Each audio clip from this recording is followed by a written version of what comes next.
Greg, we're over on buymeacoffee.com/civilization cycle. Slay's Redfish says, what sort of entrepreneurial opportunities should young people be focusing on for building skills? How do you self-educate in the sciences well enough to develop marketable expertise when college is a racket? Colleges are a racket. AI is going to replace most of your administrative stuff, a lot of your things you'll be learning in college. A lot of your hardcore engineering will still be safe, but programming is at risk.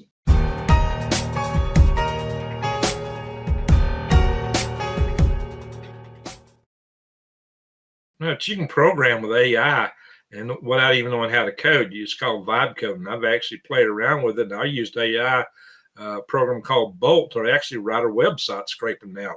Just as an exercise to see what I could do with it. So it's amazing what you can do with this stuff. Programming is one of the things I did many years ago. I wrote test program sets to be able to test hardware for failure points in military line replaceable units in M1 tanks, F-15 aircraft. I've done a lot of work at space stations, so I've done some code work in the past.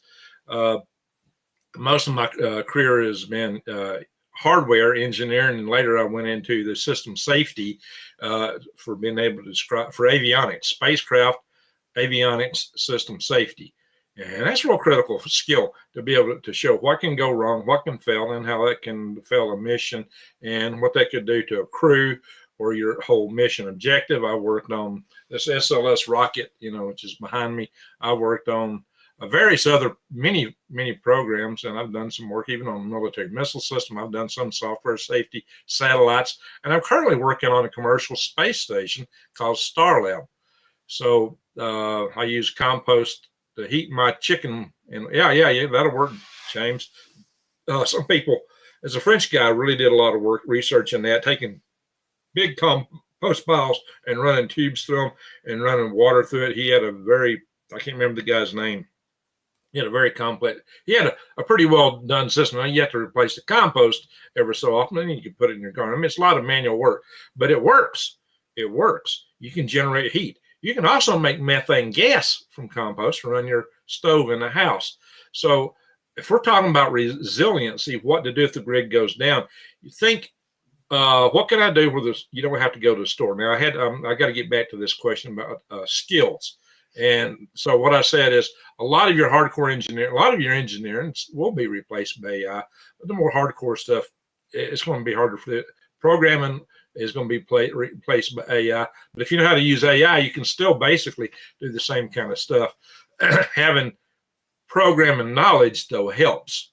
I will say that if you're doing that stuff, it does help to understand, things like your what you call APIs, where you connect different AI programs together, and knowing things like JSON, if you know what that is in code. But anyway, only a coder would know that, so I'm not going to go into that. But JSON file, gotta remember. Hey, don't lose those. Yeah, back you that know up what triple now. API keys, all that. But anyway, okay, so you're on top of it. But I don't want to bore most of the audience. So which program? I use program language called Atlas professionally. Now, I didn't know how to program, and I did a lot of basic programming before I even went to college.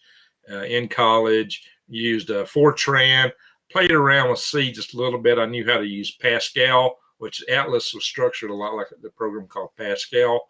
So I never really got into too much. I did a little play around with Java just a little bit. I can't claim any expertise in that, or I played around with C++ just a little bit. I claim no expertise in that. But anyway, all that aside, so the question about skills, I really encourage people to learn manual skills, manual labor.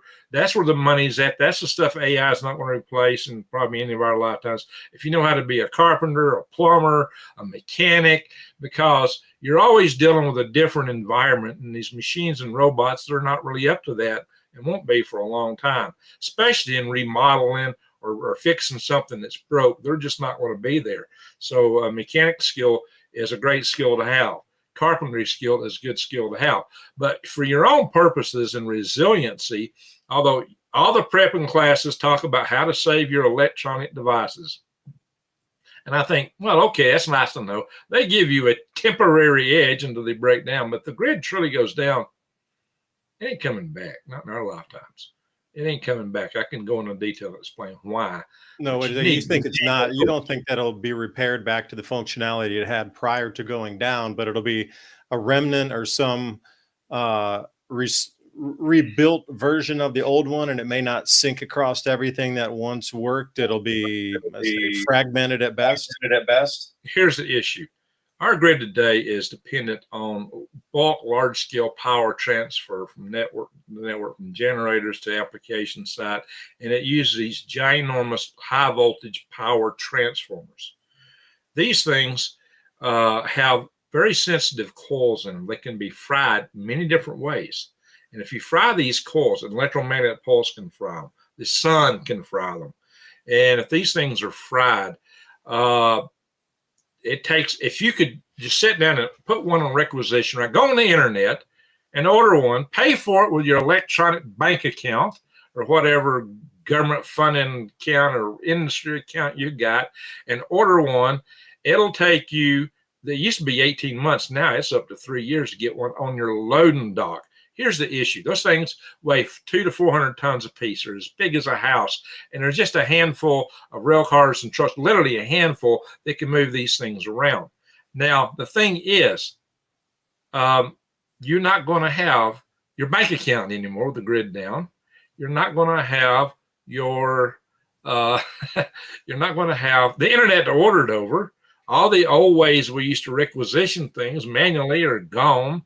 If the other countries are hit, if it's the sun and not an EMP, and the other countries are hit like we are, the ones we import this stuff from, who they're going to have to fix it.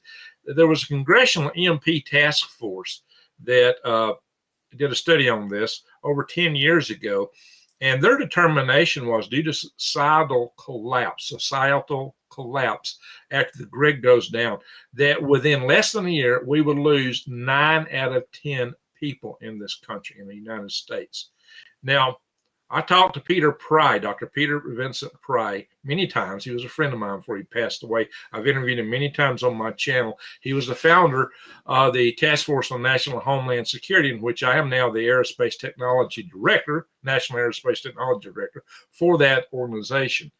I was previously the Alabama State Director, the Arizona State Director, when they just promoted me. So, and I'm about to do a book for them on the threat of balloons. So, the thing is that if this grid goes down and you lose 9 out of 10 people, who you got to rebuild it? You got to have a big skill set. Society will unravel. But here's the bigger trouble and thing to me. I talked to Dr. Pry. I said, Dr. Pry, I've done surveys of farms. I've driven out in the countryside. And here's what I find. And I've looked at this stuff from Google Earth. Most farmers don't grow gardens. Most people out in the country don't even grow gardens. Or if they do, it's a tiny garden. They don't grow enough food to sustain themselves. Most farms are growing market food. You know, maybe cattle, maybe corn, maybe soybeans. They're just growing what they need to go to the market. They're all relying on the same supply chain we are, which is going to fail. So a lot of these farmers are going to starve to death on their own farms.